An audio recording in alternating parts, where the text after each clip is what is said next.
سقائے حرام رکھ لے نہ بھرا، سقائے حرام رکھ لے نہ بھرا، ہم در پہ تمہارے آئے ہیں، تم بھی نہیں ہم کو ٹھکرانا، تم بھی نہیں ہم کو ٹھکرانا، ہم دنیا کے ٹھکرائے ہیں، سقائے حرام رکھ لے نہ بھرا، ہم در پہ تمہارے آئے ہیں، جو نام تمہارا لیتا ہے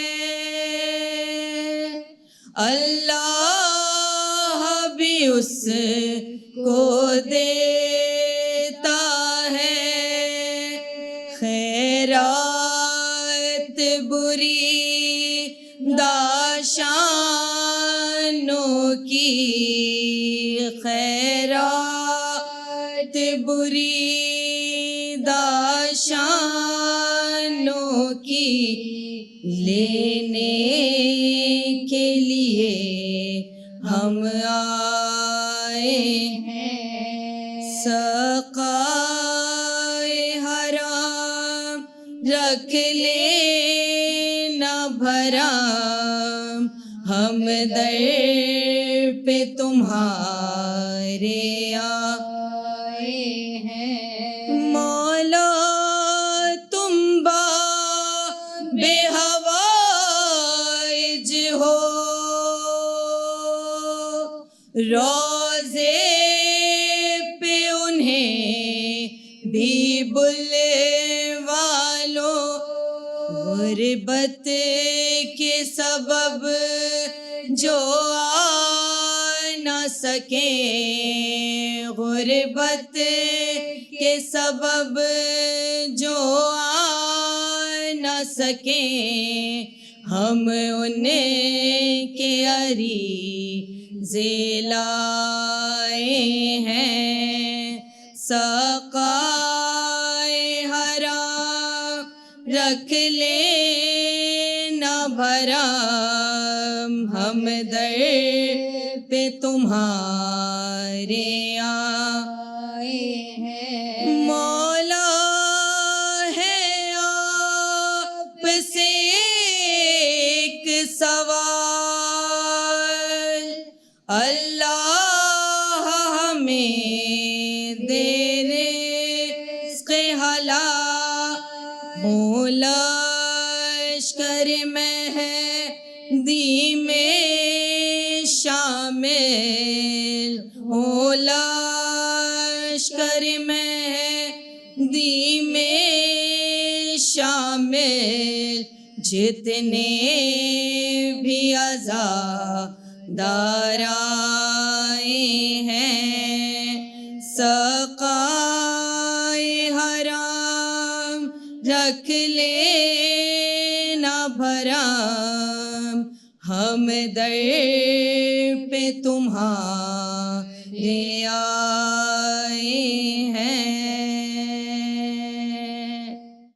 رن کو جاتے ہوئے سر جھکائے ہوئے،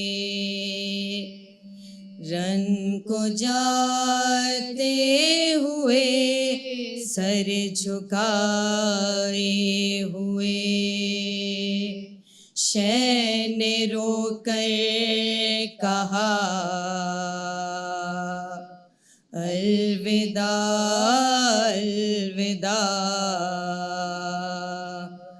الوداع الوداع آیا وقت سفر اے بہن آج ہم آیا وقت سفر اے بہن آج ہم ہو رہے ہیں جدا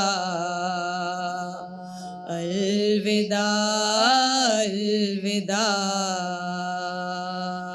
الوداع الوداع شاہ بڑھ کر بہن کے گلے لگ گئے اور دکھیا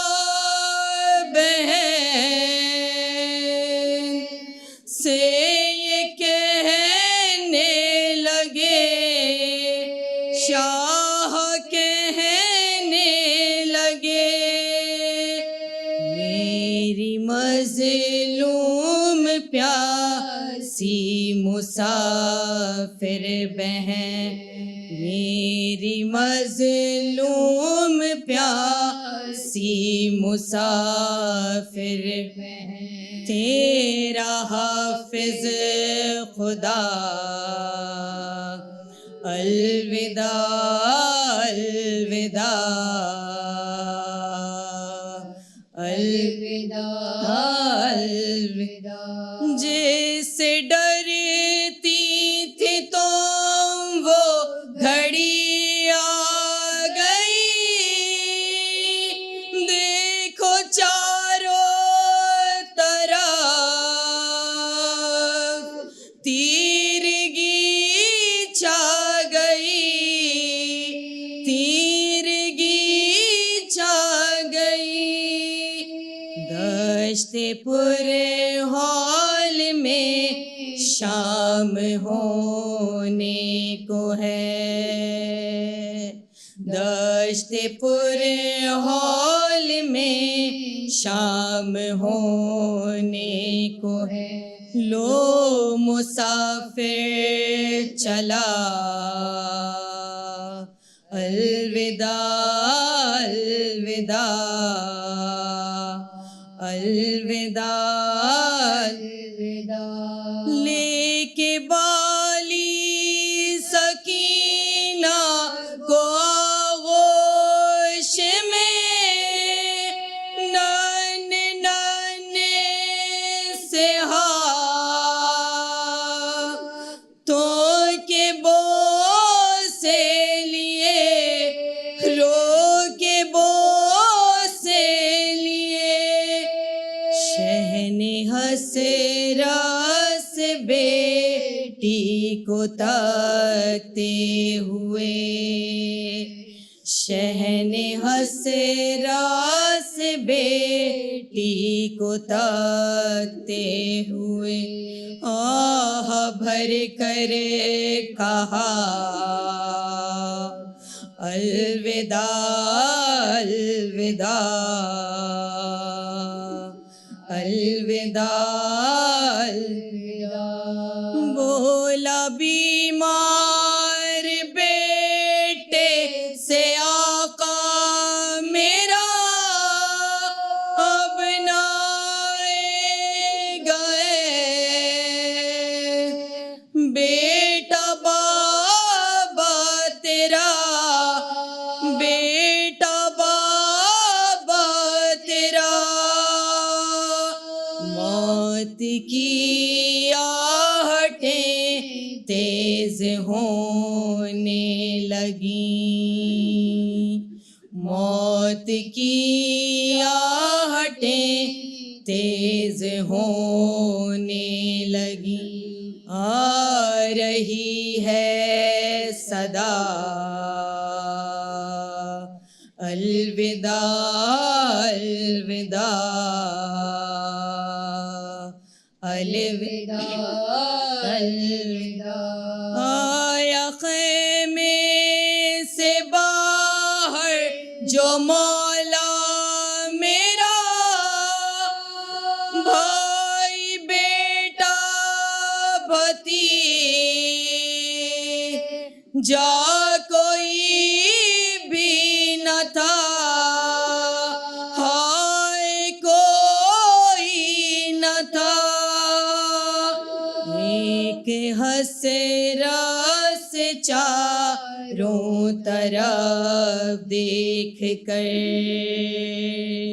ایک حسرت سے چاروں طرف دیکھ کر، شے نے خود ہی کہا الوداع الوداع الوداع الوداع، جب تڑپ کر کہا میرے شیرو اٹھو، ہاں زینب کے بھائی کو رخصت کرو، ہاں رخصت کرو، ایک ایک لاش بے سر سے آئی صدا، ایک ایک لاش بے سر سے آئی صدا، اے شہ کربلا الوداع الوداع الوداع الوداع، جس دم نگین خاتم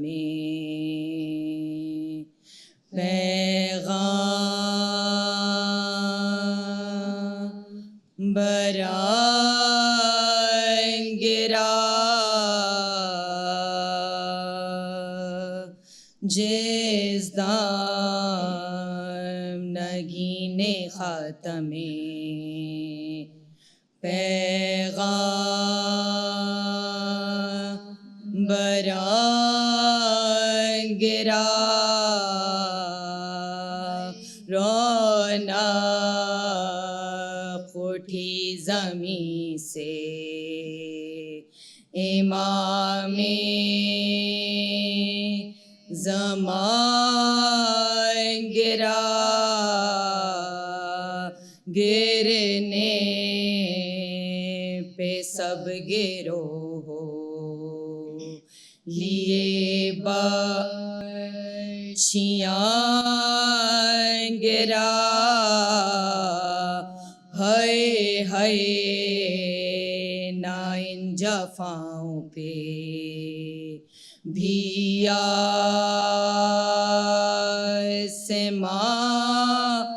گرا،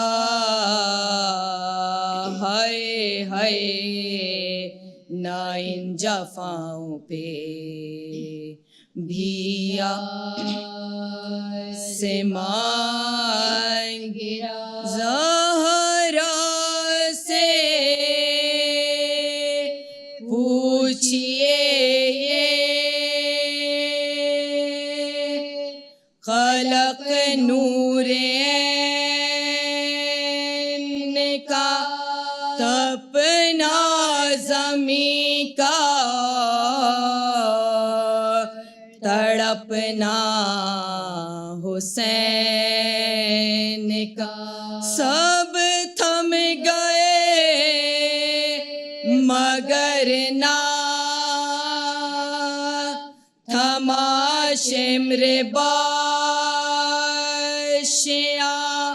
سر پیٹنے کی جا ہے رکھا اس جگہ قدم، سینہ دبا تو اور بھی تڑپے شاہ شور و فغاں سنا اسے حالات میں دم بر، قاتل سے پوچھا دیکھ کدھر غلیے ہوتا ہے، ہائے ہائے حسین کہہ کے کوئی ران میں روتا ہے، شمر پاس سے بھائی کے آؤں جو تو کہے، زخموں سے جلتی ریت چھڑاؤں جو تو کہے، چادر بدن کے نیچے بچھاؤں جو تو کہے، بے کل ہے سر میں آ کے اٹھاؤں جو تو کہے، پانی تو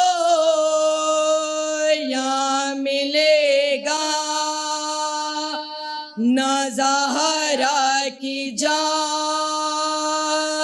کو، آنسو چھڑا کے ہوش میں لاؤں گی بھائی کو، ہے شمر میں گلے سے لگا لوں تو زیبک، بھائی سے مل کے خیمے میں جالوں تو زیبک، کچھ درد اپنے دل کا سنا لوں تو زیبک، سیاد کو قبلہ رو میں لٹا لوں تو زیبک، پانی تو بھوکے پیاسے کو اے بدقسال دے، ہے وقت ذبح کو پہ کپڑا تو ڈال، یہ کہتے سست ہوئی دم لگ گیا، سر پیٹیے رہ گئیں، سر شے کا کٹ گیا، یوں لاش پر گری کے جگر سب کا پھٹ گیا، باہیں گلے میں ڈال کے لاشا لپٹ گیا، ماں کی طرح تھی عاشقے شاہ زمان بہن، یہ بھائی بھائی کہتی تھی لاشا بہن بہن، ماں کی طرح تھی عاشقے شاہ زمان بہن، یہ بھائی بھائی کہتی تھی لاشا بہن بہن، یہ بھائی بھائی کہتی تھی لاشا بہن بہن، جس دانگی نے خاتم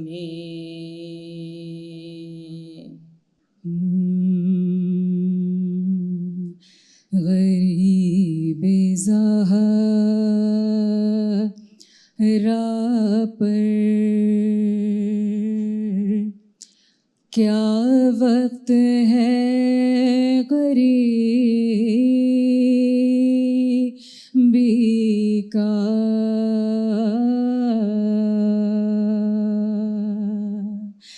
گریباں چاک ہے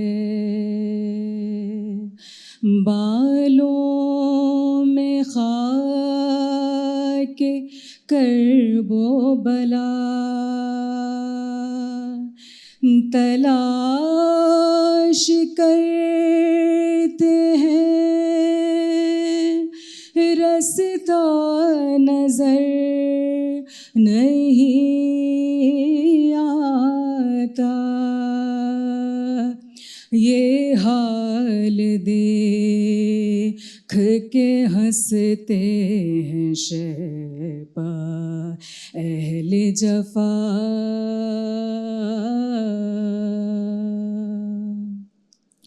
اور بہن کے کاندھے پہ کل کائنات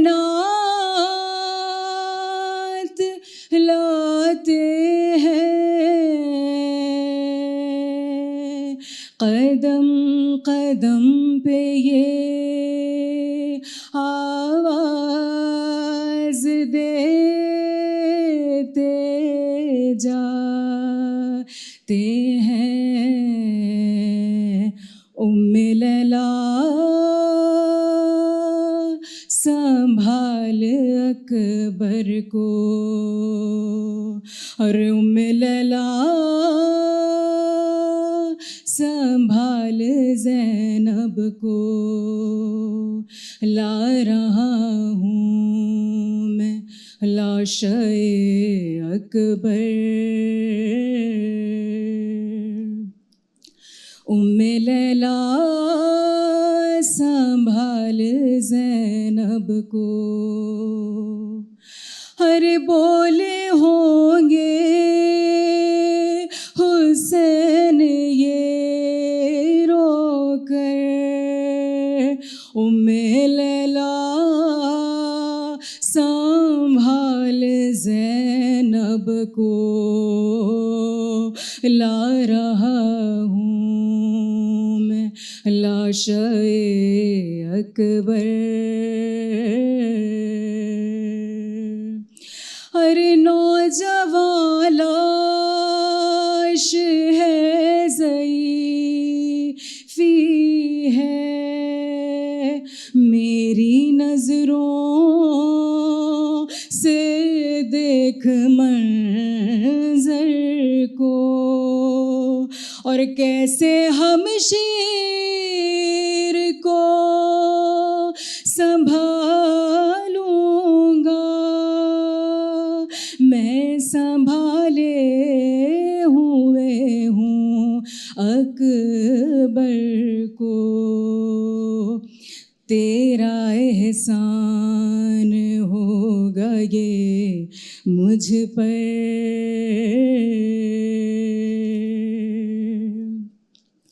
اور دو نگینے تھے اس کی جھولی میں، دونوں بھائی پہ کر دیے صدقہ، ارے صبر ایسا کہ اپنے بیٹوں پر میں نے روتے اسے نہیں دیکھا، اور ہے مگر اب یہ لاشِ اصغر، ہے مگر اب یہ لاشِ اکبر، ام لیلا سنبھال زینب کو، روک رکھا ہے اپنے اشکوں کو سب سے چھپ چھپ کے آہیں بھرتی ہے. ارے میں سمجھتا ہوں مادر اکبر اور تیری ممتا پہ جو گزرتی ہے، رکھ کے اپنے کلیجے پر پتھر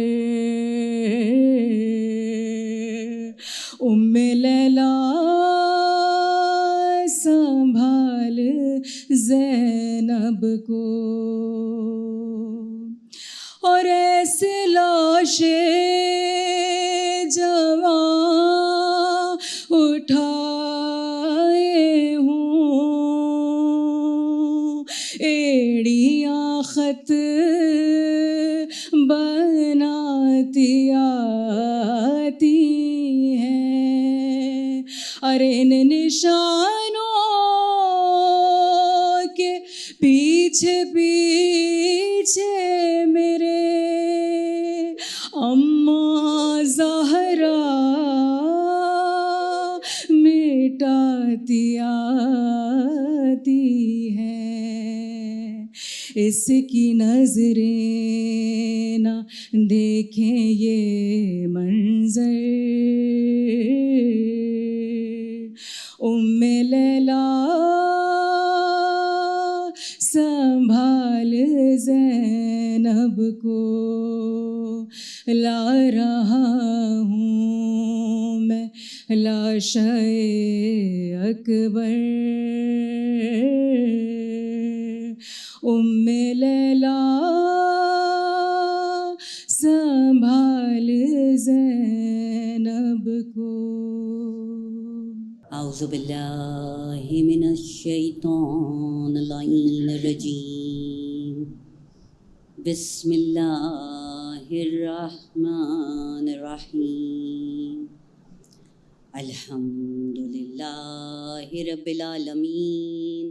الصلاۃ والسلام علی خیر خلقہ واشرفہ وذریتہ وسیدنا ومولانا ابی القاسم محمد.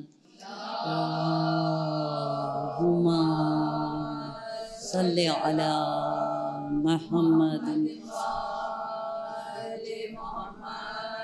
وآلہ الطیبین الطاہرین المعصومین المظلومین الذین اذھب اللہ عنکم الرجس ویطہرکم تطہیرا. اللہم صلی علی محمد. اما بعد فقد قال اللہ تبارک وتعالی فی القرآن المبین وہو اصدق الصادقین. صلوات. اللہم صلی علی محمد. بسم اللہ الرحمن الرحیم. قرآن مجید وہ کتاب ہے جو مومنین کے لیے شفا ہے. قرآن مجید وہ کتاب ہے کہ جس کو دیکھنا بھی عبادت ہے، جس کو پڑھنا بھی عبادت ہے، اور جس کو سمجھنا بہترین عبادت ہے. قرآن مجید وہ کتاب ہے جو مومنین کے لیے شفا ہے. قرآن مجید وہ کتاب ہے کہ قرآن میں اللہ تعالیٰ نے کبھی ہم سے یہ مطالبہ نہیں کیا، کبھی ہم سے یہ سوال نہیں کیا کہ تم لوگ قرآن کو یاد کیوں نہیں کر لیتے، تم حافظ قرآن کیوں نہیں بن جاتے. کبھی قرآن میں خدا نے ہم سے یہ سوال نہیں کیا، یہ مطالبہ نہیں کیا تم قرآن کو یاد کیوں نہیں کر لیتے، تم حافظ قرآن کیوں نہیں بن جاتے. اگر قرآن میں خدا نے سوال کیا تو ہمیشہ یہ سوال کیا کہ تم قرآن پر غور و فکر کیوں نہیں کرتے. قرآن کو سمجھنے کی کوشش کیوں نہیں کرتے؟ قرآن کی آیتوں کو سمجھنے کی کوشش کیوں نہیں کرتے؟ لہٰذا قرآن وہ ہے جو ہدایت کے لیے آیا ہے، صرف تلاوت کے لیے نہیں آیا بلکہ ہدایت کے لیے آیا ہے۔ اسی لیے کہتے ہیں کہ قرآن کو دیکھنا عبادت۔ رسول خدا صلی اللہ علیہ وآلہ وسلم نے ارشاد فرمایا، صلی علی محمد کہ آپ نے ارشاد فرمایا قرآن وہ کتاب ہے جس کو دیکھنا عبادت، جس کو پڑھنا عبادت، جس کو سمجھنا بہترین عبادت ہے۔ تو وہ قرآن جو صرف تلاوت کے لیے نہیں بلکہ ہدایت کے لیے آیا ہے، اس میں قرآن میں اللہ تعالیٰ نے ہم سے یہی سوال کیا ہے کہ تم قرآن پہ غور و فکر کیوں نہیں کرتے، قرآن کو سمجھنے کی کوشش کیوں نہیں کرتے۔ اور جب ہم قرآن پہ غور کرتے ہیں، سب سے پہلے یہ دیکھتے ہیں کہ قرآن میں خداوند عالم ہمیں کیا میسج دینا چاہ رہا ہے، ہمیں کیا بتانا چاہ رہا ہے۔ اگر ہم قرآن پہ غور کریں تو ہم سب سے پہلے دیکھتے ہیں کہ قرآن میں خداوند عالم نے 114 سورہ رکھی اور 114 مرتبہ بسم اللہ الرحمن الرحیم کی آیت رکھی۔ اگرچہ سورہ توبہ کی ابتدا میں بسم اللہ نہیں لیکن درمیان میں ہے۔ اللہ تعالیٰ نے قرآن مجید میں 114 سورہ رکھی اور 114 مرتبہ بسم اللہ الرحمن الرحیم کی آیت کو رکھا، یعنی اس آیت کو بار بار ریپیٹ کیا۔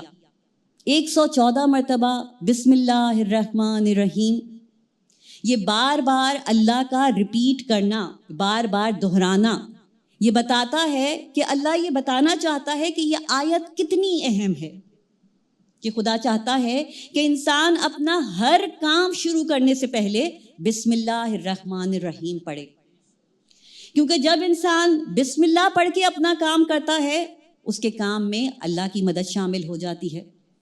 دنیا میں تو یہ فائدہ ہے، جب انسان بسم اللہ کہہ کے کام شروع کرتا ہے اس کے کام میں اللہ کی مدد شامل ہو جاتی ہے۔ اور جو دنیا میں عادی ہو جاتا ہے، ہر کام میں بسم اللہ پڑھتا ہے، ہر کام کرنے سے پہلے بسم اللہ پڑھتا ہے، تو روایت میں ہے کہ جب قیامت کے دن اس کا نامہ اعمال اس کو دیا جائے گا، اور جس کو بسم اللہ پڑھنے کی عادت ہوگی وہ حسب عادت اپنا نامہ اعمال کھولنے سے پہلے بسم اللہ پڑھے گا، اور جب وہ بسم اللہ پڑھ کر اپنا نامہ اعمال کھولے گا تو وہ دیکھے گا کہ اس کے نامہ اعمال میں تو کوئی گناہ ہی موجود نہیں۔ وہ حیران رہ جائے گا، فرشتوں سے سوال کرے گا کہ ہم سے تو گناہ سرزد ہوئے تھے، شاید یہ کسی اور کا نامہ اعمال ہمیں مل گیا ہے، ہم سے تو گناہ سرزد ہوئے تھے، اس نامہ اعمال میں تو کوئی گناہ ہی نہیں، شاید کسی اور کا نامہ اعمال ہمیں مل گیا ہے۔ فرشتے جواب دیں گے کہ ہم کوئی غلطی نہیں کرتے، بلکہ ہمیں خدا نے یہ حکم دیا ہے کہ جو بھی بسم اللہ پڑھ کر نامہ اعمال کو کھولے تو اللہ کے نام کی برکت کی وجہ سے اس کے نامہ اعمال میں گناہوں کو مٹا دیا جائے۔ صلوات پڑھنے پر محمد والے محمد صلی علی محمد۔ لہٰذا جو کام بسم اللہ کر کے شروع کیا جاتا ہے، دنیا میں فائدہ یہ ہے کہ اس میں اللہ کی مدد شامل ہو جاتی ہے، اللہ کے نام کی برکت ہوتی ہے، آخرت میں فائدہ یہ ہے نامہ اعمال سے گناہ مٹا دیے جاتے ہیں۔ اور پھر جب ہم قرآن پہ غور کرتے ہیں تو آج ہم قرآن پہ غور کریں گے قرآن کی سورہ واقعہ پہ۔ واقعہ کے معنی ہی ہیں ایسا واقعہ جو اچانک پیش آئے، تو لہٰذا سورہ واقعہ میں خداوند عالم کیا ارشاد فرما رہا ہے؟ سب سے پہلے تو سورہ واقعہ کی فضیلت کو بیان کیا رسول خدا صلی اللہ علیہ وآلہ وسلم نے۔ صلی علی محمد۔ آپ ارشاد فرماتے ہیں کہ سورہ واقعہ کی فضیلت یہ ہے کہ جو کوئی بھی اس کو سمجھ کے پڑھے گا تو دنیا کی تکلیفیں اس سے دور کر دی جائیں گی، دنیا کی پریشانیاں اس سے دور کر دی جائیں گی، جو کوئی سورہ واقعہ کو سمجھ کے پڑھے گا۔ اب ذرا ہم سورہ واقعہ پہ غور کرتے ہیں کہ خداوند عالم ارشاد فرما رہا ہے، بسم اللہ الرحمن الرحیم، اذا وقعت الواقعہ، لیس لوقعتها کاذبہ قافضۃ الرافعہ اذا رجت الارض رجا وبست الجبال بسا. یعنی خداوند عالم سورہ واقعہ میں ارشاد فرما رہا ہے کہ جب وہ ہونے والا واقعہ رونما ہوگا، ہونے والا واقعہ یعنی قیامت برپا ہوگی. جب وہ ہونے والا واقعہ رونما ہوگا یعنی قیامت برپا ہوگی. اس آیت کی تفسیر کے بارے میں لکھا ہے کہ جب رسول خدا نے مکے میں لوگوں کو اللہ کا پیغام پہنچانا شروع کیا، دین کی تبلیغ کرنی شروع کی، تو عرب کے لوگوں کو اس بات پر یقین کرنا ان کا بہت مشکل تھا کہ یہ کیسے ہوگا کہ قیامت آئے گی، زمین آسمان چاند ستارے سب ایک دم ختم ہو جائیں گے، مردے دوبارہ زندہ ہوں گے، یہ کیسے ممکن ہے؟ ان کو یقین کرنا بہت مشکل تھا کہ کس طرح قیامت آئے گی، یہ جنت جہنم کیا ہے، ان کا یقین کرنا بہت مشکل تھا. تو اس کے جواب میں خداوند عالم نے بتایا اذا وقعت الواقعہ، جب وہ ہونے والا واقعہ ہوگا، جب قیامت برپا ہوگی تو اپنی شان و شوکت سے برپا ہوگی، اچانک برپا ہوگی. خدا نے ارشاد فرمایا اذا وقعت الواقعہ لیس لوقعتها کاذبہ، پھر اس کو کوئی جھٹلا نہیں سکے گا. قیامت ایسے اچانک برپا ہوگی کہ اسے کوئی جھٹلا نہیں سکے گا. اذا وقعت الواقعہ لیس لوقعتها کاذبہ خافضۃ الرافعہ، وہ کسی کو پس دکھانے والی ہوگی، کسی کو بلند دکھانے والی ہوگی. لوگوں کے اعمال کے مطابق کسی کو پس دکھانے والی ہوگی، کسی کو بلند دکھانے والی ہوگی. جیسے اعمال ہوں گے، نیک اعمال کرنے والوں کو بلند دکھانے والی ہوگی، گناہ کرنے والوں کو پس دکھانے والی ہوگی. یہ قیامت کا دن، یہ فیصلے کا دن کسی کو پس دکھانے والا ہوگا، کسی کو بلند دکھانے والا ہوگا.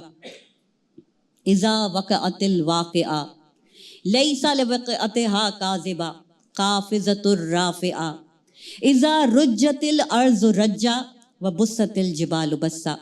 کہ خداوند عالم ارشاد فرماتا ہے کہ قیامت کے دن پھر کیا ہوگا جب زمین زور زور سے ہلا دی جائے گی اور پھر پہاڑ ریزہ ریزہ ہو جائیں گے. خداوند عالم نے قیامت کے منظر کو بیان کیا کہ قیامت کا منظر کیا ہوگا جب زمین زور زور سے ہلا دی جائے گی، پہاڑ ریزہ ریزہ ہو جائیں گے. اس وقت کیا ہوگا؟ پھر خداوند عالم آگے ارشاد فرما رہا ہے فَأَصْحَابُ الْمَيْمَنَةِ مَا أَصْحَابُ الْمَيْمَنَةِ، کہ دائیں ہاتھ والے، پھر کیا کہنے دائیں ہاتھ والوں کے، کہ جن کا نام ہے اعمال ان کے دائیں ہاتھ میں دیا جائے گا. کیا ہی کہنے دائیں ہاتھ والوں کے، کہ کتنے خوش نصیب ہوں گے وہ دائیں ہاتھ والے کہ جن کا نام اعمال ان کے دائیں ہاتھ میں دیا جائے گا. وَأَصْحَابُ الْمَشْأَمَةِ مَا أَصْحَابُ الْمَشْأَمَةِ، خدا ارشاد فرماتا ہے پھر وہ بائیں ہاتھ والے کتنے بد نصیب ہوں گے، وہ بائیں ہاتھ والے کہ جن کا نام اعمال ان کے بائیں ہاتھ میں دیا جائے گا. اور پھر خدا آگے ارشاد فرماتا ہے کہ یہ وہ دن ہوگا کہ تم 3 گروہ میں تقسیم ہو جاؤ گے. اور وہ گروہ کون سے ہیں؟ پہلے دائیں ہاتھ والے، پھر بائیں ہاتھ والے، اور پھر خدا آگے ارشاد فرما رہا ہے والسابقون السابقون. تیسرے کون ہیں؟ جو ایک دوسرے سے نیکی میں سبقت کرنے والے ہیں، جو نیکی میں، جو بھلائی میں ایک دوسرے سے آگے بڑھ جانے والے ہیں. اور دراصل یہی لوگ آگے بڑھ جانے والے ہیں، یہی لوگ کامیاب ہیں. والسابقون السابقون اولئک المقربون، یہی لوگ اللہ کے مقرب بندے ہیں. والسابقون السابقون اولئک المقربون فی جنات النعیم، اور یہ جنت کے باغات میں ہوں گے. یہی تو کامیاب لوگ ہیں جو لوگوں سے نیکیوں میں سبقت کرنے والے ہیں، یہی جنت کے باغات میں ہوں گے. اور یہ کون لوگ ہوں گے؟ جو لوگوں سے سبقت کرنے والے ہیں، نیکیوں میں آگے بڑھ جانے والے ہیں، جو سب سے کامیاب ہیں، جو جنت کے باغات میں ہوں گے. یہ کون لوگ ہیں؟ اس سلسلے میں تفسیر قرآن میں ارشاد فرمایا رسول خدا صلی اللہ علیہ وآلہ وسلم نے ما صلی علی محمد رسول خدا ارشاد فرماتے ہیں وہ انبیاء ہوں گے، وہ مرسلین ہوں گے جو نیکیوں میں بھلائیوں میں آگے بڑھ جانے والے ہیں، وہ خود رسول خدا صلی اللہ علیہ وآلہ وسلم ہیں جو نیکیوں میں آگے بڑھ جانے والے ہیں، وہ محمد و آل محمد ہیں جو نیکیوں میں آگے بڑھ جانے والے ہیں۔ رسول خدا آگے ارشاد فرماتے ہیں وہ مولا کائنات امیر المؤمنین حضرت علی ابن ابی طالب ہیں جو نیکیوں میں آگے بڑھ جانے والے ہیں، جو نیکیوں میں سبقت کرنے والے ہیں، کیونکہ تاریخ بتاتی ہے سب سے پہلے ایمان لانے والے مولا کائنات ہیں، امیر المؤمنین ہیں، ایمان لانے والوں میں سبقت کرنے والے امیر المؤمنین ہیں۔ اسی لیے رسول خدا ارشاد فرماتے ہیں وہ سب سے آگے جو لوگ ہوں گے، نیکیوں میں سب سے آگے بڑھ جانے والے جو لوگ ہوں گے وہ کون ہوں گے؟ وہ انبیاء ہوں گے، وہ مرسلین ہوں گے، خود رسول خدا ہوں گے، محمد و آل محمد ہوں گے، اور پھر ارشاد فرمایا وہ مولا کائنات ہوں گے، وہ مولا علی ہوں گے جو نیکیوں میں سبقت کرنے والے ہیں، بھلائیوں میں سب سے آگے نکل جانے والے ہیں۔ صلی علی محمد وآل محمد۔ اب اگر ہم قرآن مجید پہ غور کریں، کیونکہ خداوند عالم نے قرآن مجید پہ غور کرنے کا حکم دیا ہے، قرآن مجید صرف تلاوت کے لیے نہیں بلکہ ہدایت کے لیے آیا ہے، اور ہمارا دین اسلام جو ہے وہ کیا ہے؟ یا تو اللہ کا قرآن ہے یا رسول خدا صلی اللہ علیہ وآلہ وسلم کا فرمان ہے۔ ہمارا دین یا اللہ کا قرآن ہے یا رسول خدا کا فرمان ہے یا محمد و آل محمد کا فرمان ہے۔ اب اگر ہم قرآن پہ غور کریں تو قرآن میں خداوند عالم نے ہمیں تعلیم دینے کے لیے خدا نے بتایا کہ اس نے 1,24,000 پیغمبر اس کائنات میں بھیجے لوگوں کو تعلیم دینے کے لیے، 1,25,000 انبیاء کو خداوند عالم نے بھیجا، لیکن ان 1,25,000 انبیاء میں خداوند عالم نے قرآن میں ہمیں کبھی یہ حکم نہیں دیا کہ سال میں ایک مرتبہ حضرت آدم کی یاد منا لیا کرو، وہ پہلے نبی ہیں تو سال میں ایک مرتبہ حضرت آدم کی یاد منا لیا کرو۔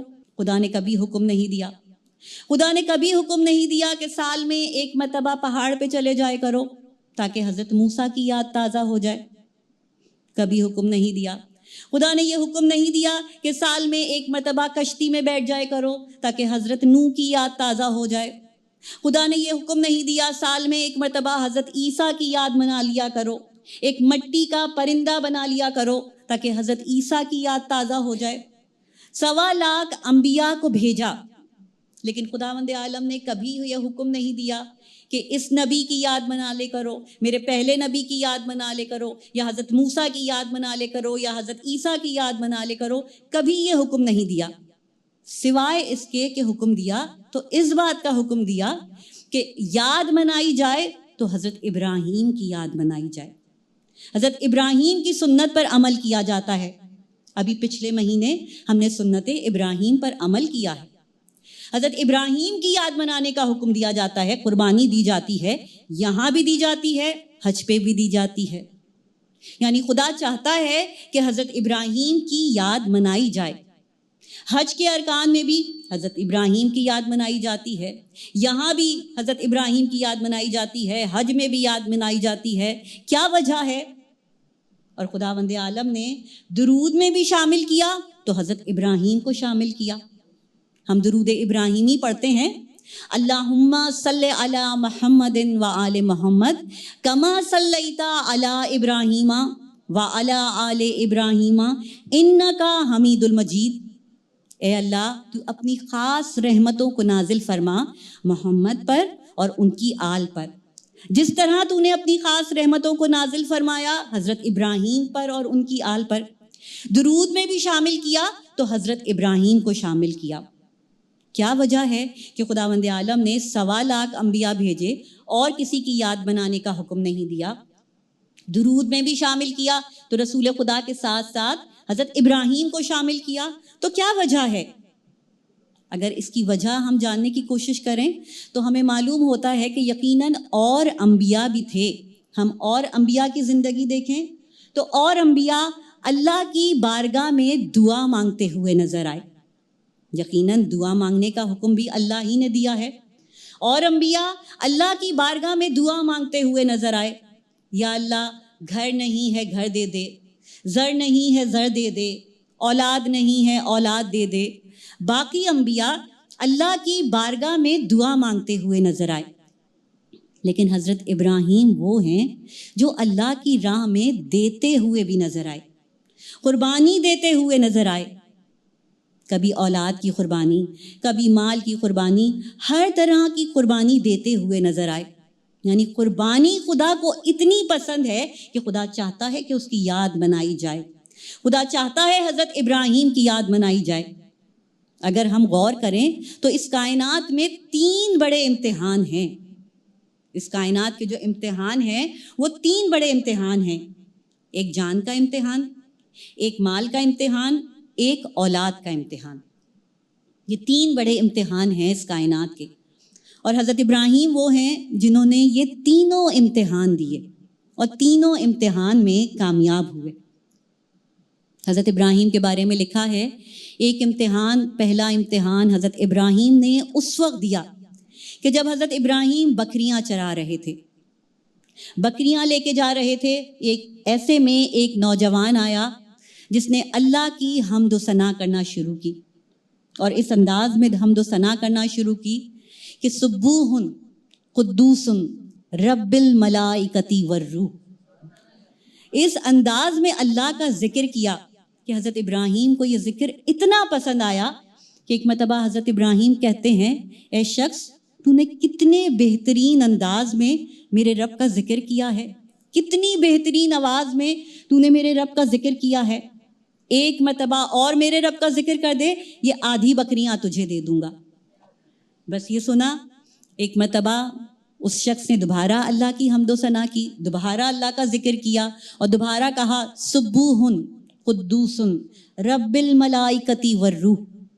اب حضرت ابراہیم کو یہ اللہ کا ذکر اتنا پسند آ رہا تھا، ایک مرتبہ کہتے ہیں، اے شخص تو نے میرے رب کا ذکر اتنی اچھی آواز میں کیا ہے، اتنے بہترین انداز میں کیا ہے کہ ایسا معلوم ہو رہا ہے کہ پوری کائنات میرے رب کا ذکر کر رہی ہے، ایک مرتبہ اور میرے رب کا ذکر کر دے تو یہ ساری بکریاں تجھے دے دوں گا۔ اس شخص نے پھر کہا سبوح قدوس رب الملائکۃ والروح۔ اب حضرت ابراہیم کو یہ اللہ کا ذکر اتنا پسند آ رہا تھا کہ ان کا دل سیر ہی نہیں ہو رہا تھا۔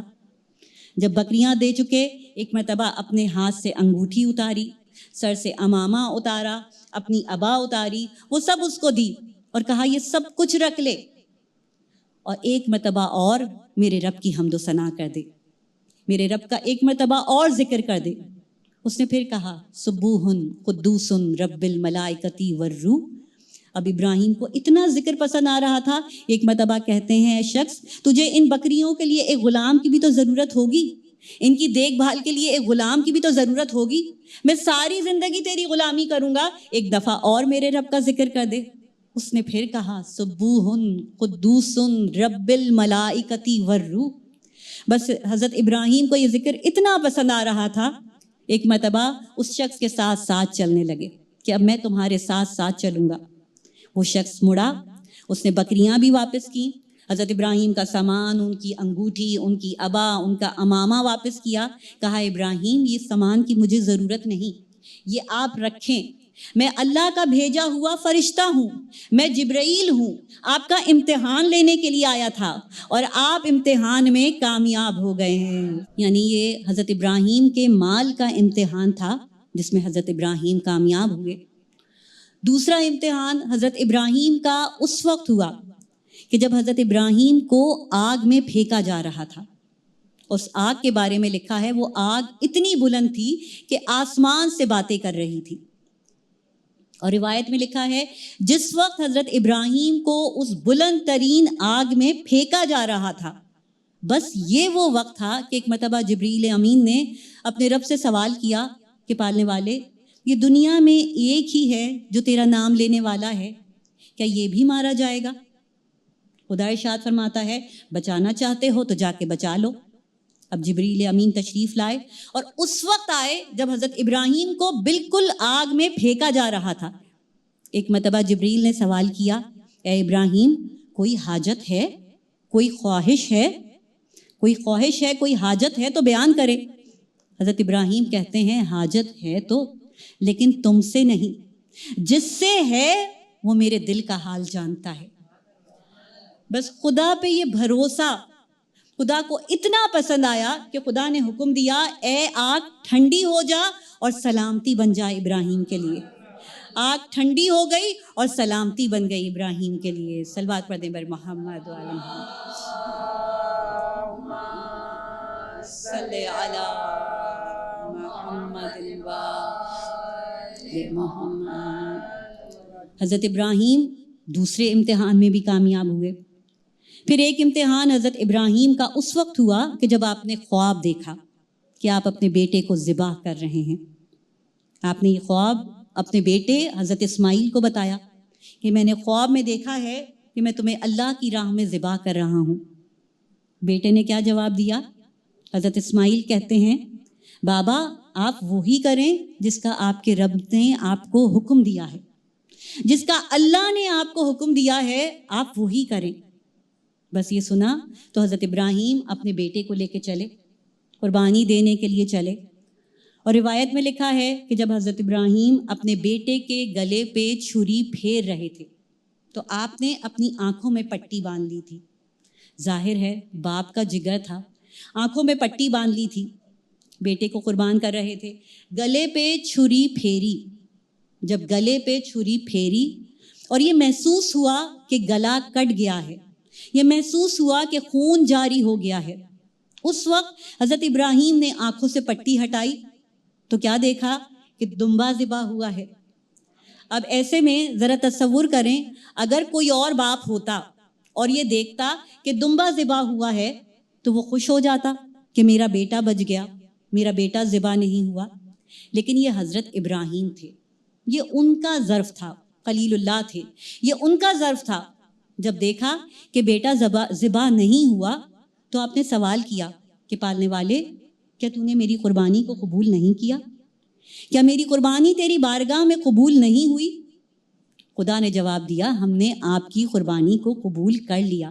اور پھر حضرت ابراہیم کے بارے میں لکھا ہے کہ جب حضرت ابراہیم قربانی دینے کے لیے جا رہے تھے، اپنے بیٹے کو قربان کرنے کے لیے جا رہے تھے، تو قربانی وہ عمل ہے جو شیطان کو پسند نہیں۔ شیطان نہیں چاہتا کہ قربانی دی جائے، شیطان تو اللہ سے دور کرنا چاہتا ہے۔ قربانی وہ عمل ہے جو شیطان کو پسند نہیں۔ یہی وجہ ہے کہ روایت میں لکھا ہے جب حضرت ابراہیم قربانی دینے کے لیے جا رہے تھے تو شیطان نے 3 مرتبہ آ کے آپ کو بہکایا۔ یہی وجہ ہے کہ 3 مقام پہ شیطان پہ پتھر برسائے جاتے ہیں، شیطان کو پتھر مارے جاتے ہیں۔ 3 جگہ شیطان نے حضرت ابراہیم کو بہکایا۔ روایت میں لکھا ہے کہ سب سے پہلے تو شیطان نے بی بی ہاجرہ کو بہکانے کی کوشش کی۔ سب سے پہلے بی بی ہاجرہ کے گھر پہ آیا، گھر کے دروازے پہ دستک دی۔ بی بی ہاجرہ نے دروازے سے پوچھا کہ کون ہے؟ شیطان نے جواب دیا آپ کا ہمدرد، اور پوچھا آپ کو معلوم ہے آپ کے شوہر کہاں ہیں؟ آپ جانتی ہیں کہ آپ کے شوہر ابراہیم اس وقت آپ کے بیٹے کو قربان کرنے کے لیے گئے ہیں، آپ کے بیٹے کو ذبح کرنے کے لیے گئے ہیں۔ فوراً گھر سے باہر نکلیں اور اپنے بیٹے کو بچائیں، اپنے بیٹے کی مدد کریں۔ جیسے ہی بی بی ہاجرہ نے سنا کہ فوراً باہر نکلیں اور اپنے بیٹے کی مدد کریں، بی بی ہاجرہ نے لاحول پڑھی، لا حول ولا قوت الا باللہ العلی العظیم۔ شیطان بھاگنے پر مجبور ہوا، جانے پر مجبور ہوا، جانے لگا، لیکن جاتے جاتے پوچھنے لگا کہ میں جا تو رہا ہوں لیکن مجھے یہ بتائیں کہ آپ نے مجھے پہچانا کیسے؟ آپ نے مجھے یہ جانا کیسے کہ میں کون ہوں؟ آپ نے مجھے پہچانا کیسے؟ بی بی ہاجرہ نے کہا جو نبی کی بیوی کو گھر سے نکلنے کو کہے، جو نبی کی بیوی کو نبی کے خلاف گھر سے نکلنے کو کہے، وہ شیطان کے علاوہ اور کوئی نہیں ہو سکتا۔ شیطان ناکام ہو کے وہاں سے واپس لوٹا۔ صلوات پڑھنے پر محمد والے محمد صلی علی محمد والے محمد۔ پھر دوسری دفعہ شیطان نے کوشش کی حضرت ابراہیم کو بہکانے کی۔ جب حضرت ابراہیم اسماعیل کو لے کے جا رہے تھے، ایک مرتبہ شیطان حضرت ابراہیم کے پاس آیا، حضرت ابراہیم سے سوال کیا کہاں جا رہے ہیں؟ حضرت ابراہیم نے جواب دیا بیٹے کو قربان کرنے جا رہا ہوں، کیونکہ میں نے خواب میں دیکھا تھا، خواب کو پورا کرنے کے لیے جا رہا ہوں۔ شیطان نے کہا خواب تو ہم بھی دیکھتے رہتے ہیں لیکن ایسے قربان تو نہیں کر دیتے، اس پہ عمل تو نہیں کرتے، خواب تو ہم بھی دیکھتے ہیں لیکن اپنی اولاد کو تو قربان نہیں کر دیتے۔ بس جیسے ہی حضرت ابراہیم نے یہ جملہ سنا، آپ نے پڑھا لا حول ولا قوت الا باللہ العلی العظیم۔ شیطان جانے پر مجبور ہوا، شیطان جانے لگا، بھاگنے لگا، لیکن جاتے جاتے پوچھنے لگا کہ بس مجھے یہ بتا دیں کہ آپ مجھے پہچانے کیسے۔ ایک مرتبہ حضرت ابراہیم کہتے ہیں جو نبی کو بہکانے کی کوشش کرے، جو نبی کے خواب کو اپنا خواب جیسا سمجھے، وہ شیطان کے علاوہ کوئی اور نہیں ہو سکتا۔ یعنی شیطان جانے پر مجبور ہوا اور حضرت ابراہیم کامیاب ہوئے۔ تیسرا موقع وہ تھا کہ جب حضرت اسماعیل کو شیطان نے بہکانے کی کوشش کی۔ ایک مرتبہ حضرت اسماعیل کے پاس آیا، حضرت اسماعیل سے سوال کیا آپ کہاں جا رہے ہیں؟ اس حضرت اسماعیل نے جواب دیا قربانی دینے کے لیے جا رہا ہوں، کیونکہ میرے بابا نے خواب میں دیکھا، لہٰذا میں قربانی دینے کے لیے جا رہا ہوں۔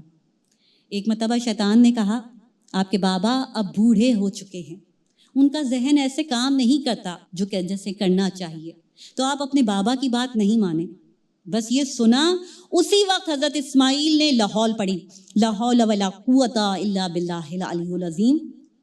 شیطان جانے پر مجبور ہو گیا، بھاگنے پر مجبور ہو گیا، لیکن جاتے جاتے کہنے لگا مجھے یہ بتا دیں کہ آپ نے مجھے پہچانا کیسے؟ حضرت اسماعیل نے جواب دیا جو بھی نبی کا حکم نہ ماننے کے لیے کسی کو اکسائے، جو بھی نبی کا حکم ماننے سے انکار کرنے کے لیے سکھائے، وہ شیطان کے علاوہ کوئی اور نہیں ہو سکتا۔ یقیناً شیطان تینوں مرتبہ ناکام ہوا، اسی لیے حج پہ 3 دفعہ 3 مقام پہ شیطان کو پتھر مارے جاتے ہیں، اس کی یاد منائی جاتی ہے، یہ ذکر ابراہیمی کی یاد منائی جاتی ہے کہ شیطان نے 3 مرتبہ بہکانے کی کوشش کی لیکن شیطان ناکام ہوا۔ یقیناً حضرت ابراہیم کی قربانی بہت بڑی قربانی تھی، آپ کی قربانی اللہ کی بارگاہ میں قبول ہوئی، آپ تینوں امتحان میں کامیاب ہوئے۔ اب ذرا امتحان امام حسین پہ غور کریں کہ کربلا میں امام حسین نے کیسا امتحان دیا کہ امام قربانی دیتے جا رہے تھے اور اللہ لیتا جا رہا تھا۔ ہم یقیناً یاد مناتے ہیں، پچھلے مہینے ہم نے حضرت ابراہیم کی یاد منائی، کس بات کی یاد منائی کہ وہاں دمبا ذبح ہوا تھا، اس بات کی یاد منائی کہ وہاں دمبا ذبح ہوا تھا، لیکن کربلا میں رسول خدا کا پورا کنبہ ذبح ہوا، اس کی یاد کیسے نہ منائیں؟ ایک دمبا ذبح ہوا، اس کو یاد رکھیں، کربلا میں رسول خدا کا پورا کنبہ ذبح ہو گیا، اس کو کیسے نہ یاد رکھیں؟ امام حسین کا امتحان کتنا سخت تھا، امام حسین کا مقام جبکہ اتنا بلند ہے اتنا ہی امتحان سخت تھا۔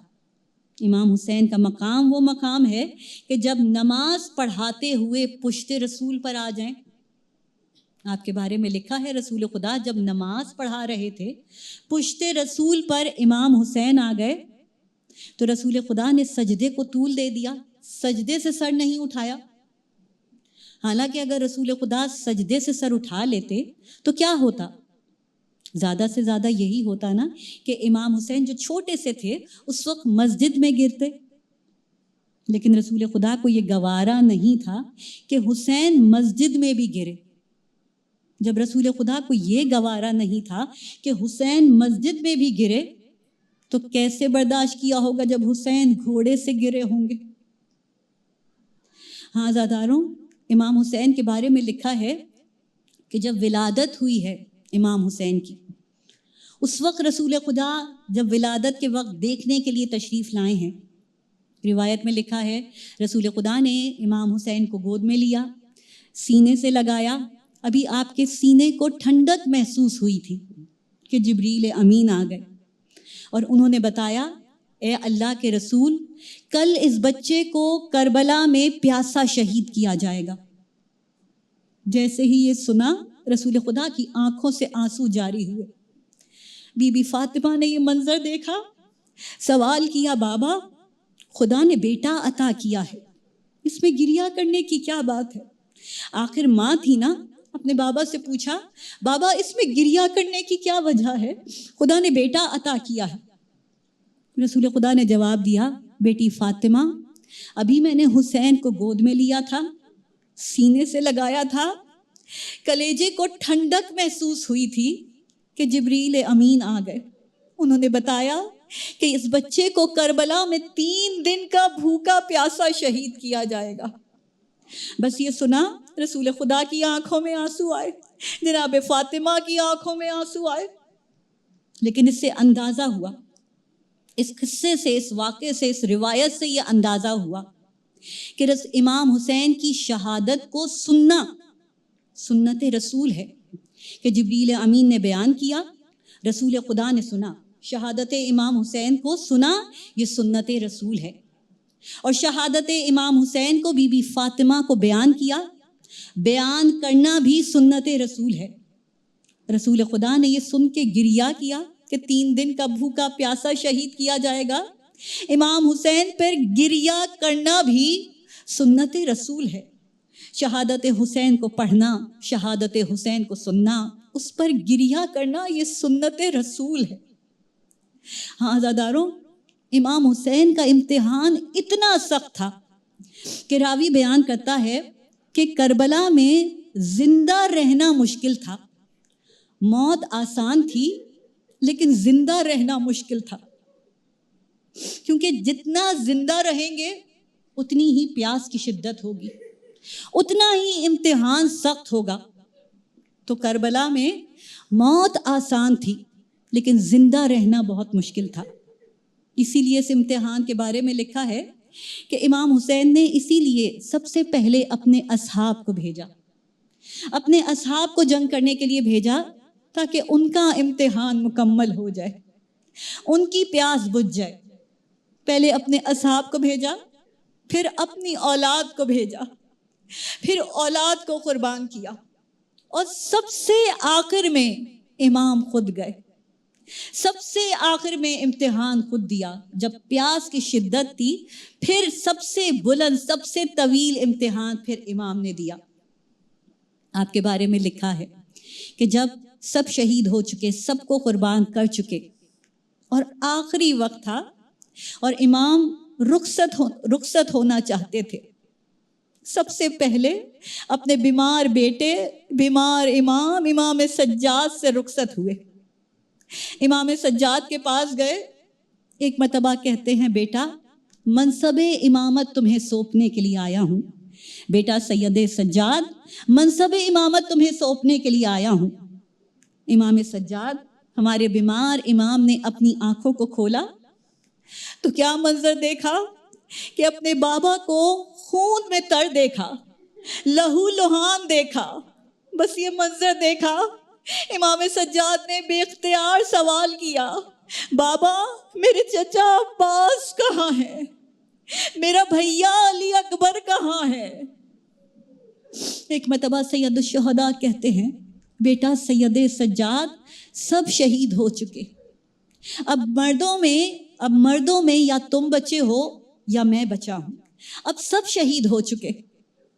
بس یہ سنا امام سجاد کہتے ہیں پھوپھی اماں میری تلوار مجھے لا دے، میں اپنے بابا کی مدد کرنا چاہتا ہوں، ایک عصا مجھے لا دے، میں آسانی سے کھڑا نہیں ہو پاتا، ایک عصے کی مدد سے کھڑا ہونا چاہتا ہوں۔ بس یہ کہنا تھا۔ سید الشہداء کہتے ہیں بیٹا سید سجاد ابھی تمہارا امتحان بہت طویل ہے، ابھی تمہیں اور امتحان دینا ہے۔ سید سجاد سے رخصت ہوئے، پھر بیبیوں کے خیمے کی طرف چلے، بیبیوں سے رخصت ہونا چاہتے تھے۔ ایک مرتبہ کہتے ہیں زینب و ام کلثوم، اے سکینہ اب حسین کا سلام آخر ہے۔ بس سلام آخر کہنا تھا، بیبیوں نے چاروں طرف سے گھیرا بنا لیا، سید الشہداء کو چاروں طرف سے گھیر لیا۔ عزاداروں، بیبیوں کے لیے بہت دشوار تھا امام حسین کو رخصت کرنا۔ جناب زینب کے لیے، بی بی سکینہ کے لیے، بیویوں کے لیے بہت دشوار تھا سید الشہداء کو رخصت کرنا۔ ایک مرتبہ جب امام رخصت ہونا چاہتے تھے، اپنی بہن جناب زینب سے کہتے ہیں، بہن زینب ایک پرانا لباس مجھے لا دیں، میں پرانا لباس پہننا چاہتا ہوں، کہیں ایسا نہ ہو کہ میری شہادت کے بعد لوگ میرا لباس لوٹ لیں، ایک پرانا لباس مجھے لا دیں۔ آپ جناب زینب پرانا لباس لے کر آئیں، آپ نے پرانا لباس زیب تن کیا۔ جب آپ نے پرانا لباس پہن لیا، جناب زینب نے بے اختیار ہو کے بھائی کے گلے کے بوسے لینا شروع کیے۔ ایک مرتبہ جناب زینب کہتی ہیں، بھیا حسین مجھے اپنی ماں فاطمہ کی وصیت یاد آ گئی۔ میری ماں فاطمہ نے یہ وصیت کی تھی، جب حسین وقت آخر تم سے ملنے آئے، جب حسین سے تمہاری آخری ملاقات ہو تو میری طرف سے حسین کے گلے کے بوسے لے لینا، اس گلے پہ خنجر چلایا جائے گا، فاطمہ کی طرف سے حسین کے گلے کے بوسے لے لینا۔ جناب زینب نے سید الشہداء کے گلے کے بوسے لیے۔ ایک مرتبہ امام حسین کہتے ہیں، بہن زینب ذرا اپنی کلائیاں آگے کریں۔ جناب زینب نے کلائیاں آگے کی، سید الشہداء نے بہن کے ہاتھوں کو چومنا شروع کیا۔ ایک مرتبہ کہتے ہیں، بہن زینب بابا نے مجھ سے وصیت کی تھی جب زینب سے آخری مرتبہ ملنا تو اس کی کلائیوں کو چوم لینا، انہی ہاتھوں میں رسن باندھی جائے گی۔ ہاں زاداروں، اب بہن نے بھائی کو رخصت کیا، سید الشہداء رخصت ہوئے۔ عزاداروں، راوی لکھتا ہے جب آپ ذوالجناح پہ سوار ہونا چاہتے تھے، ایک مرتبہ مقتل کا رخ کیا، بھیا عباس آج تمہارا بھائی تنہا ہے، علی اکبر تمہارے بابا اکیلے ہیں، آج کوئی سوار کرانے والا نہیں۔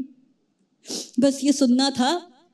جناب زینب آگے بڑھی، آپ نے سوار کرایا، بھیا حسین آج آپ کی بہن آپ کو سوار کرائے گی۔ جناب زینب نے سوار کرایا، امام سوار ہوئے۔ ایک مرتبہ کہتے ہیں، بہن زینب آپ خیمے کے اندر چلی جائیں۔ جناب زینب خیمے کے اندر گئیں۔ ایک مرتبہ سید الشہداء ذوالجناح کو آگے بڑھانا چاہتے تھے۔ ذوالجناح کو آگے بڑھانا چاہا تو دیکھا کہ ذوالجناح آگے نہیں بڑھتا۔ جب ذوالجناح آگے نہیں بڑھا تو ایک مرتبہ امام کہتے ہیں، اے ذوالجناح آج اس مشکل وقت میں کیا تو بھی میرا ساتھ چھوڑ دے گا؟ جب سب مجھے تنہا چھوڑ کے چلے گئے، کیا تو بھی میرا ساتھ چھوڑ دے گا؟ ذوالجناح نے سنا، اپنی بے زبانی میں اپنے سر کو جھکا دیا۔ جب سر کو جھکایا، امام نے نیچے کی طرف دیکھا تو کیا منظر دیکھا کہ ذوالجناح کے قدموں میں ایک 4 سال کی بچی سکینہ ہے جو ذوالجناح سے کہہ رہی ہے، اے ذوالجناح میرے بابا کو نہ لے کے جانا، جو کوئی بھی مقتل میں گیا وہ واپس نہیں آیا، اے ذوالجناح میرے بابا کو نہ لے کے جانا۔ امام نے یہ منظر دیکھا، ذوالجناح سے نیچے تشریف لائے، بچی کو سینے سے لگایا، بچی کو سمجھایا، بیٹی سکینہ تمہارے بابا کو امتحان دینا ہے، اللہ سے کیا ہوا وعدہ پورا کرنا ہے۔ سکینہ کو سمجھایا، جب سینے سے لگایا تو سکینہ کو نیند آ گئی۔ اب امام مقتل کی طرف چلے ہیں، اور راوی لکھتا ہے کہ جب امام مقتل کی طرف چلے ہیں تو وہ جنگ کی ہے امام نے، وہ حملے کیے ہیں امام نے کہ لشکر پیچھے ہٹتا چلا گیا۔ وہ حملے کر رہے تھے، وہ جنگ کر رہے تھے کہ دشمن پیچھے ہٹتا چلا گیا۔ آپ حملے کرتے جا رہے تھے، جنگ کرتے جا رہے تھے اور کہتے جا رہے تھے، اب اس کی جنگ دیکھو جو 3 دن کا بھوکا پیاسا ہے، اب اس کی جنگ دیکھو جو صبح سے لاشیں اٹھا رہا ہے۔ اے ظالمو، تم نے میرے علی اکبر کو مار دیا، تم نے میرے علی اصغر کو مار دیا، تم نے میرے عباس کو مار دیا، اب اس کی جنگ دیکھو جو 3 دن کا بھوکا پیاسا ہے۔ وہ حملے کر رہے تھے، دشمن پیچھے ہٹتا جا رہا تھا، دشمن خوف زدہ تھا کہ وہ حملے کیے کہ ایک وقت آیا کہ آواز قدرت آئی، اے حسین اب پلٹ جائیں اپنے رب کی بارگاہ میں، اس حالت میں کہ آپ کا رب آپ سے راضی ہے، آپ اپنے رب سے راضی ہیں، پلٹ جائیں اپنے رب کی بارگاہ میں۔ بس امام نے یہ سنا، اس آواز کو سنا، فوراً تلوار نیام میں رکھی، اور جیسے ہی امام نے تلوار نیام پہ رکھی، یہ وہ وقت تھا کہ بھاگا ہوا لشکر واپس آنے لگا، بھاگا ہوا لشکر واپس آنے لگا، تلواریں لے کر، خنجر لے کر، لاٹھیاں لے کر، پتھر لے کر لوگ واپس آنے لگے۔ جس کے پاس تلواریں تھیں وہ تلواریں چلا رہے تھے، جس کے پاس نیزے تھے وہ نیزے چلا رہے تھے، جس کے پاس کچھ نہیں تھا وہ زمین سے پتھر اٹھا کے مار رہا تھا۔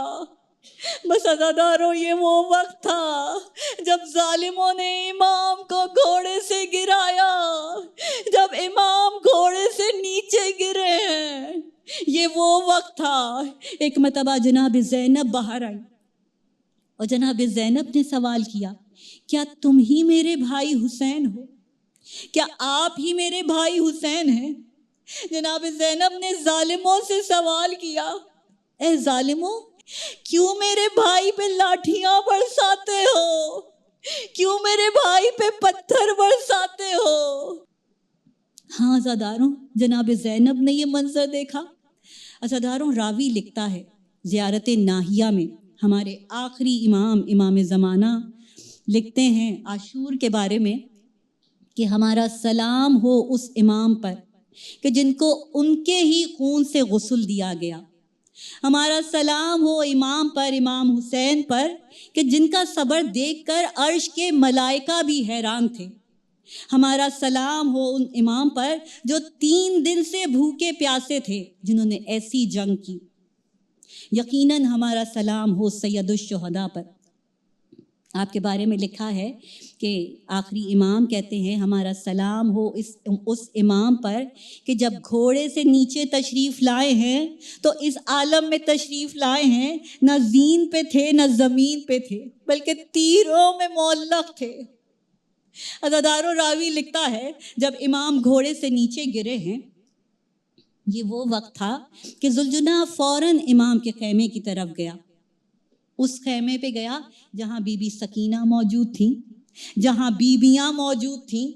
ذوالجناح فوراً اس خیمے پہ گیا، اور جیسے ہی بی بی سکینہ نے ذوالجناح کو سوار کے بغیر آتے ہوئے دیکھا، ذوالجناح کو خالی آتے ہوئے دیکھا، ایک مرتبہ بی بی سکینہ ذوالجناح سے سوال کرتی ہیں، اے ذوالجناح، تو اپنے سوار کے بغیر آ رہا ہے، بس اتنا بتا دے کہ میرے بابا بہت پیاسے تھے، کیا ان کو قتل سے پہلے، ان کی شہادت سے پہلے کسی نے میرے بابا کو پانی بھی پلایا تھا، یا میرے بابا کو پیاسا قتل کیا گیا ہے؟ سکینہ نے سوال کیا، ایک مرتبہ زین کی طرف دیکھا اور خود بے اختیار کہا کہ میں سمجھ گئی، اے ذوالجناح، یہ تیری لٹکی ہوئی زین بتا رہی ہے، میرے بابا کو پانی نہیں پلایا گیا، میرے بابا کو پیاسا قتل کیا گیا ہے، میرے بابا بہت پیاسے تھے۔ کسی معصوم ماں کی رونے کی صدا